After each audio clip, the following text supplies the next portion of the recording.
All right, cool. So this is Ellis Brown reporting for James Cole. Today we're really going to be diving into a topic that you've talked about a few times in our previous sessions, but to really dive into this idea of the egotistical utilitarian. So first of all, I would love to know, how did you come across this phrase and why did it resonate with you? So the egotistical utilitarian is a term, I don't know if it was invented by or just used by Matthew McConaughey, the actor.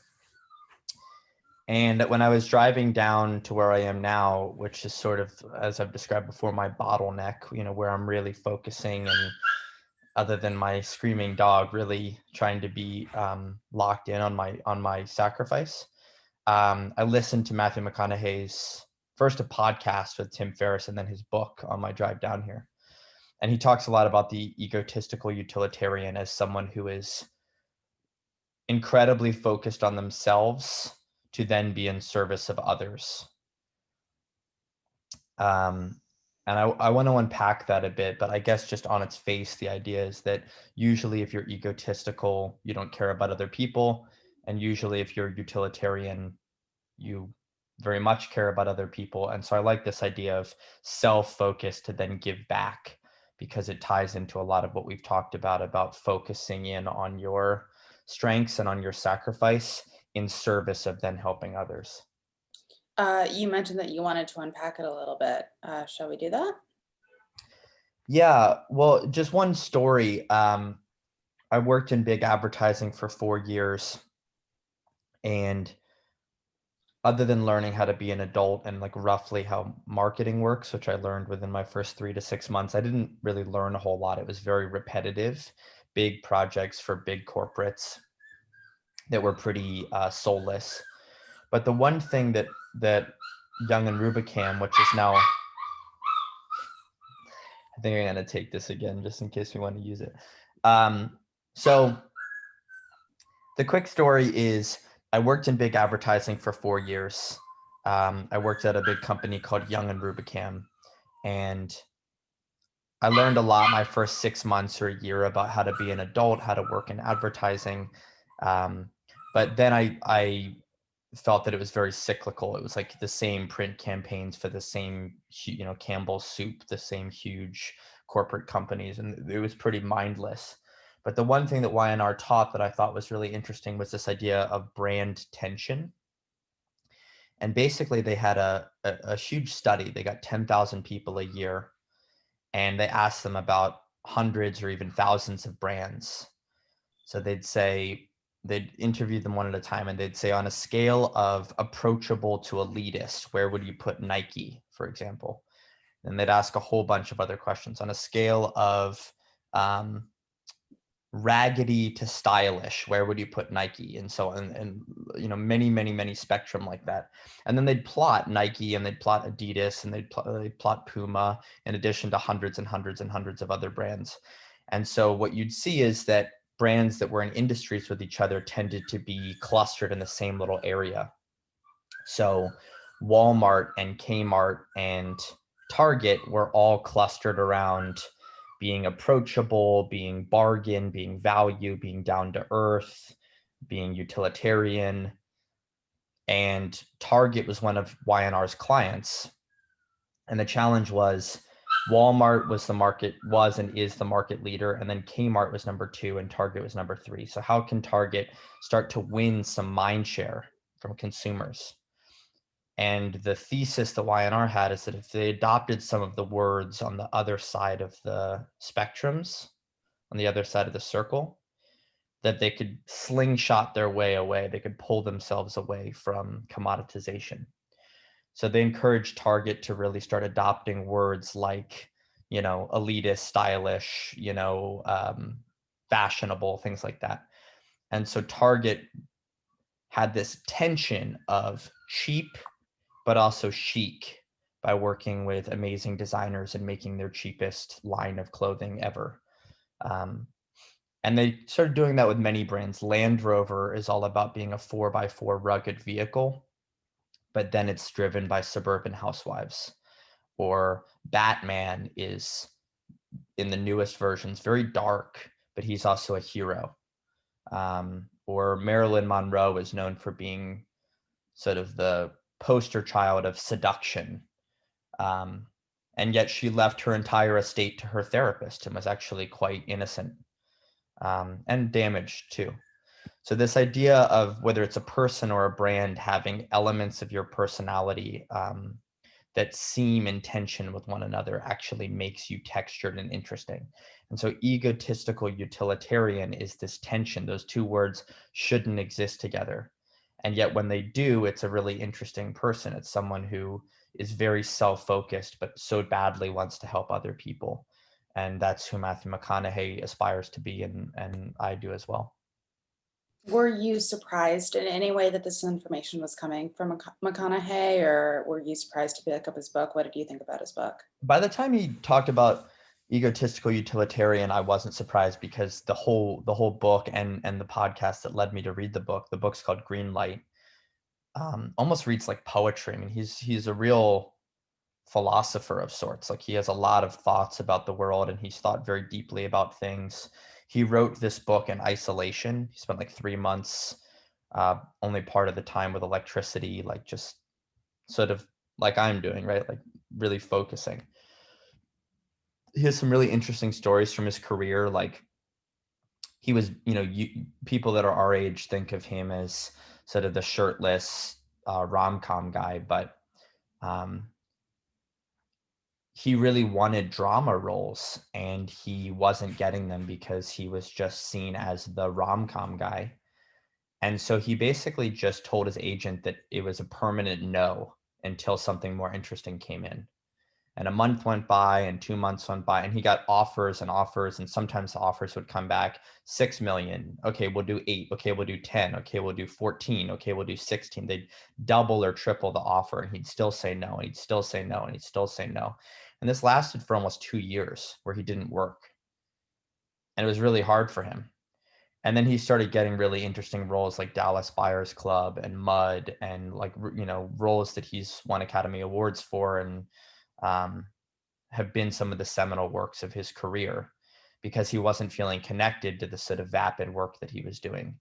And when you listen to his book or podcast, you get the sense that he's a really, really thoughtful guy. So no, I wasn't surprised when I got to the part of the book where he talked about egotistical utilitarian, but I was surprised that he was so deep because sort of like what I was just saying about the brand tension, he seems like the epitome of someone who just has washboard abs and, doesn't have a whole lot to say. But in fact, he has a lot to say.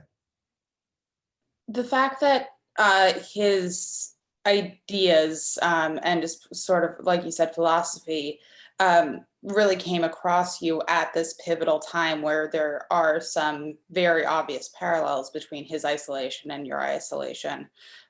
What about that? Do you think any of that kind of influenced the way this resonated with you? I think the reason it resonated with me so much is not because he's so wise or because what he had to say is exactly what I believe. It's because I've been listening to a lot of things, as we've talked about on this series, whether it's David Goggins, the Navy SEAL, Jordan Peterson, the clinician, whether it's Stoicism, whether it's cognitive behavioral therapy with my therapist, with my clinician, there are all these different inputs. And what I'm finding really interesting, Ella, is that when you put them in a blender, a lot of them come out with the same messaging. Matthew McConaughey says, conservative first, liberal later. And one of the Navy SEALs I follow says, discipline equals freedom.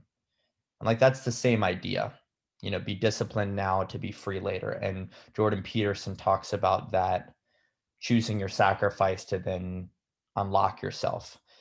Another guy I was reading talks about the importance of making your bed every morning. And that being like the first act of discipline that then unlocks your day. So it's interesting when all of these thinkers are sort of saying the exact same thing in their own way.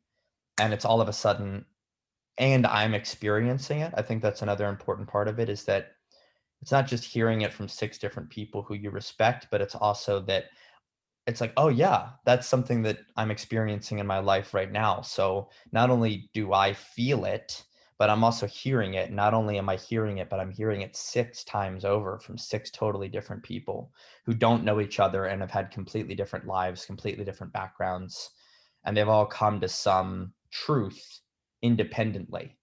And that's very powerful.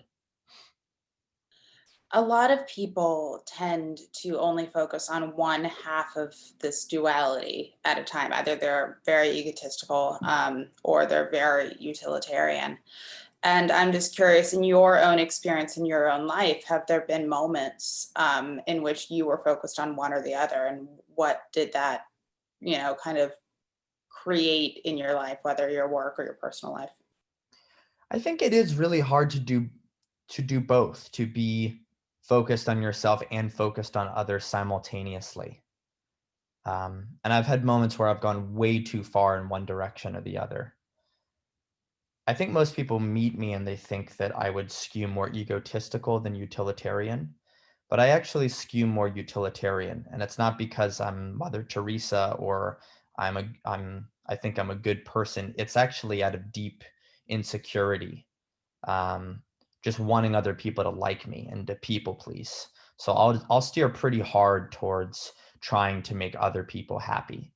My therapist calls it the sugar in hot tea phenomenon, where sugar has a cellular structure. It's undeniably there. It's a thing. But if you stir it into hot tea, even though it's sweet and you can, you intellectually know that the sugar is there, it's actually gone. It's dissolved. There's no sugar anymore. Um, and I often give myself to someone else and just completely lose my cellular structure so that I can give myself to exactly, what they want, what they need. So I think for most of my life, I've been focused on others. And it's only very recently that I've focused on myself. And these are huge cliches, but once again, once you feel them and are hearing them, it clicks that, oh, this cliche of you have to love yourself before you love someone else, or things like that. It's like, oh, it's kind of true. Like, switching from being so outwardly focused and so worried about what other people think to actually really tuning into what I need so that I can then go back out and be in better service of others.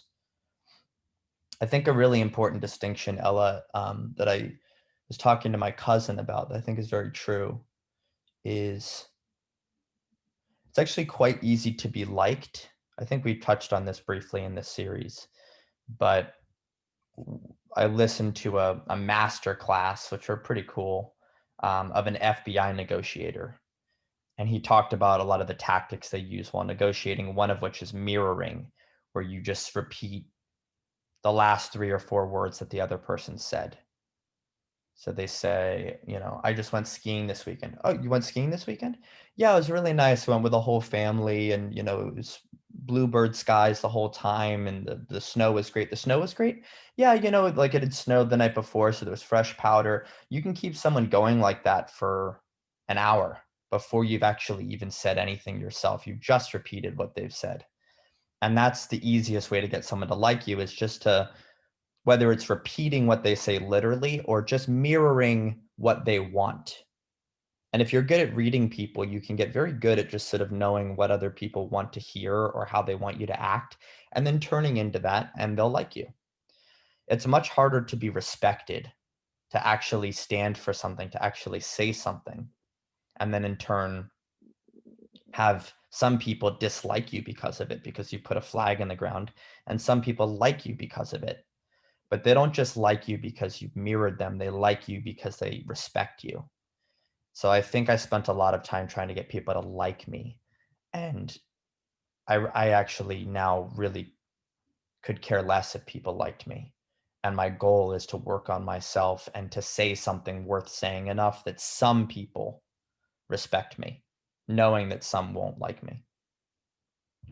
I want to hold a beat on this idea of egotism as working on yourself, because most people, when they hear the phrase egotistical or egotism, they think it means self-centered. And so I'm just curious your thoughts on shifting, not necessarily the definition, but just the connotation to being more positive than negative. I think you said it exactly right. I mean, self-centered has a negative connotation, but that is the definition. So being centered on yourself is the first step that we've discussed. It's trying to understand yourself and accept yourself so that you can then go out and help others. And I do believe that's a necessary first step. So it's really hard when you're I always think of it as like pinging off of cell towers, your parents, your closest friends, the institution that you're most a part of, whether it's your job or the school that you're going to or the group that you're a part of. If you're pinging off of those things and constantly receiving data back and letting that pull you, you're not really finding your voice. It's just the voice that comes from pinging off of those three cell towers. So instead of triangulating off of others, you have to look within to come up with your voice. And so I think, as you say, it's just a connotation reframe, that focusing on yourself, being centered on yourself, is an important act, so long as ultimately it's in the service of trying to be better for others. Let's hold on that last point of that centering yourself is important, though ultimately it should be in the service of others. Throughout your career, whether it's business, whether it's personal, whatever the case may be, have you seen it backfire on people? Have you seen people who are egotistical in the traditional sense and what that looks like, and why you're pivoting away from that? Yeah, plenty of times. I think if you're only out for yourself,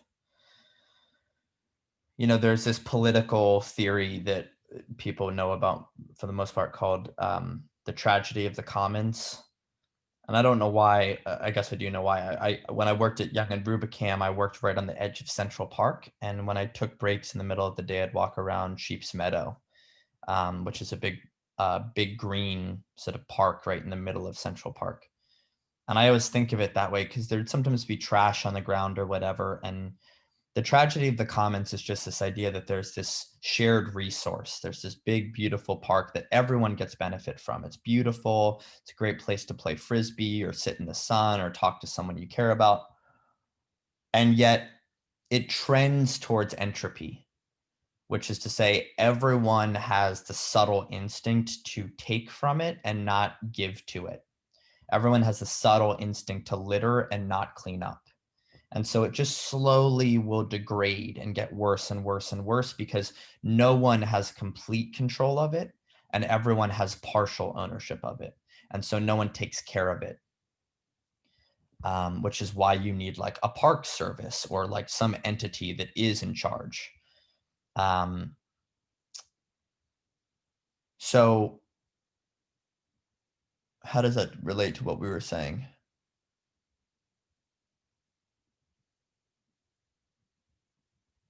What was the question you just asked? In your career and life, have you seen people just focus particularly on the egotism and how that's kind of backfired Yeah. to So I think again, like it's one of Newton's laws, that the universe trends towards entropy. Like I think people trend towards being selfish and taking a little bit more than they give. And so I think mostly when you meet someone who you describe as egotistical, they are focused on themselves to the point of taking more than they're giving back. And that will forever be the case for them. It's not like they're focused on themselves to then give back. It's just a state of being. It will be forever how they are. So I think it's a subtle, you can't forget where you came from. You can't forget to turn around and help the people behind you. Um, and that's sort of a truism, right? Like you hear about people getting out of unfortunate living situations, living in a underprivileged city, making it big, in their career and then sort of pretending like they never came from the place they came from. And then you hear about people leaving that same city and turning around and building a school or giving back to a park or really trying to help people, buying their mom a house, and you want to be that person who succeeds so that you can be in service of others, not succeeds so that you can be forever focused on yourself. You also touched on another element of McConaughey's thinking, which is conservative now, liberal later. And I'd like to know why that also resonated with you. Once again, conservative now and liberal later resonated with me because I've heard it about 10 times from other people, just said in slightly different words. I'm really focused on my personal finances, which I was less so in my 20s. There's something about living in New York City. This obviously isn't everyone, but people tend more than my friends say in other cities to live a bit more hand to mouth. They make money and rent's expensive and food's expensive and drinks are expensive and going to museums can be expensive. And you tend to sort of spend more of what you're making than maybe someone in a city where the cost of living's a little lower. And so in my 20s, I was in the habit of sort of living pretty close to my means. And in my 30s, I've pulled back quite a lot and have tried to really focus on saving and the long term. So I've been focused on that. This idea of Jocko Willink, who's a Navy SEAL, discipline equals freedom. This idea of making your bed, this idea of structure, setting you free. Jordan Peterson talks a lot about having a moral hierarchy. My cousin's going to join the Navy SEALs, and there's a very clear structure of how you're supposed to be, a code that you're meant to live by. People join a church because there's a clear structure, good versus evil, right versus wrong. There's a very clear delineation. And it's hard in a world where truth has become so malleable, so subjective. You know, the fact that half our country thinks there was widespread election fraud, or not half, but tens of millions of people, and tens of millions of people think that that's preposterous. There aren't many truths where 90% or more of Americans would agree, which is scary because what is truth then? And so we all need structures. We all need hierarchies. We all need to know what is best and what is worst and how to proceed along that continuum to be best. So we seek out structure. Earlier in this session, my new dog, who's 8 weeks old, was whining in her crate. She's in a crate, which feels sort of like torture, but it's structure. That's where she sleeps. And I feed her, at 6 a.m., noon, and 5 p.m. And we take bathroom breaks at certain times and we play. And I'm creating a structure for her. And that gives her freedom to just be a dog. So exacting structure and adding a rubric can help free someone up. But without structure, we're all just floating around existentially wondering where we're going and why and what's good and what's bad. And, people far smarter than I have watched very intellectual lectures or debates about, is there absolute good and absolute evil and what is it? Even if you take like a religious text like the Bible, there's this huge problem where even if you said that the Bible was the word of God and it was true, capital T true, every word in there is the truth to live by. There's then interpretation. So there are priests or other people reading the Bible, having thoughts and sharing their thoughts. And as soon as you add that second layer of thought, and the priest shares to his congregation, and every link in the game of telephone, subjectivity bleeds in. So even if you have a document that is true, every layer that you add on top, let's just say what Trump says is true, but then the media skews it, which is his perspective. I don't think there is a single source of truth personally. But even if there were, as people spread that truth, it becomes mistruth. And so leaning into and trusting a moral hierarchy that is laid at your feet, whether you're a dog that has a feeding schedule and a sleeping schedule and a bathroom schedule, or whether you're a human being that joins the Navy SEALs or a church or follows the code that I'm setting myself. You need, we all thrive when we have that discipline, when we have that structure, because it gives us the freedom to then just be. Discipline equals freedom. Did you have any growing pains or just kind of like shocks to the system when you made the shift to being more conservative, and a little more self-centered and focused on yourself, compared to your 20s? Yeah, I think like as soon as you binarily make up your mind that discipline equals freedom, that you must be disciplined in order to be free, then when you have lapses, you're quite hard on yourself. And that's the hardest thing for me is like, you know, I've had my puppy now for 2 or 3 days and she's been doing great, you know. The first night she had one accident, but other than that, no bathroom, accidents in the house. And I'm sure that 3 weeks from now, when I think that we have it all taken care of and she knows the routine, she'll have an accident. And it's when you think that you have it perfect and then something comes in and kind of violates that progress that it's like, oh, I guess I'm not as safe as I thought. It's like an alcoholic being one drink away from a relapse. Or me with my depression, I can go months with feeling fine these days. And then I'll have a day or two where I fall right back into it. And you realize that you're never that far from the edge of the cliff. So that's the hardest part is that if you get in the best shape of your life, 48 hours is how long you can go without losing lung capacity, without losing VO2 max output. So you take 2 days off of running and you're getting a little bit worse. And that's kind of I'll leave you with this thought, one of the most formative conversations I've ever had, which is filmed, is the first conversation I ever had with Gary Vaynerchuk. And the thing that all the comments latched onto was what he said to me towards the end, which is,